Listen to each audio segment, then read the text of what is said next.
Alright you guys, so starting out with my MAC Studio Fix Concealer, I'm going to go ahead and mute out the color of my eyes and then use the Mercier Translucent powder just to set it so my eyeshadows blend evenly. But guess what? I deleted my entire footage of eyeshadow when I was formatting my camera to make room. So I'm so sorry, we're going to jump straight into the face, but it's just eyeshadow and I'm pretty plain Jane when it comes to eyeshadow. So I'm so sorry. So I'm going to color correct with the LA Pro Girl Orange Corrector, my first time using it. I liked it. I don't really know if it's necessary for me to correct, so yeah. I'm moving on with my Holy Grail foundation, the Makeup Forever Ultra HD in the color, or in the number 178. I'm not sure what the new number translates to. And then I'm just going to blend it out with a brush, and then I'm going to follow and go over it with a Real Techniques Beauty Blender sponge. I like using this technique. It gives me a flawless coverage. Couldn't decide which under eye concealer, but I went with the one on the left, which is the newest Maybelline concealer. Gotta remember the name, but it's the newest collection. And I really like it. It's pretty watery though, but I like it because it blends well and it spreads pretty well. And you can definitely build it up. So I liked it. And I'm going to go ahead and blend for about 15 minutes to make sure it's even. And then I'm going to go ahead and set my concealer with the Mercier Translucent powder first. And then go over top of it with Sacha Buttercup Cosmetics.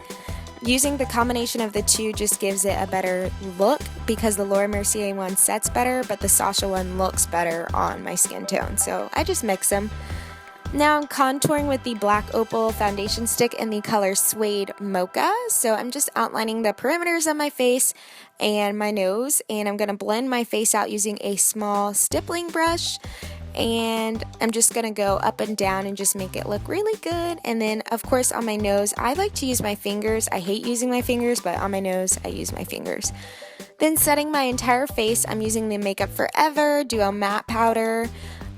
This powder is super awesome if you're oily. I've said it a million times.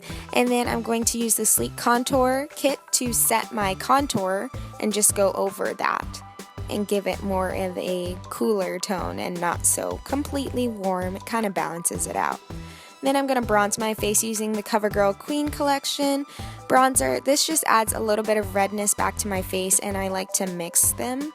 And now for blushes, I'm going to use the Buxom Shang blush, mixed with the MAC Raizin blush, and it gives it kind of a warmer, pinkier blush tone, and I'm just going to blend that out.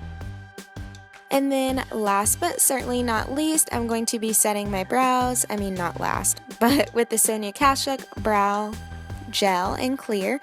And then I'm going to highlight Wet n Wild's Illuminating Powder Palette mixed with the Sleek Contour Highlighting Palette on the in the contour kit. And using both of these just gives me a good finish. And then for lips, I'm outlining my lips using the Cabaret NYX liner, and then I'm filling in with MAC Ruby Woo, and then I go over it with the NYX powder liner in Auburn to make it darker. Then I'm using two setting sprays. The first setting spray I'm going to use is Max Fix Plus because I don't want to look as cakey, you know? And then I'm going to follow up using Super Goop because it's just awesome and it has SPF sunscreen. So I don't really know what to do with my hair. But yeah, my makeup look is done. I ended up putting my hair in a ponytail. And yeah, so now you guys are going to see my outfit. Thank you guys so much for watching, and I will catch you guys later. Bye.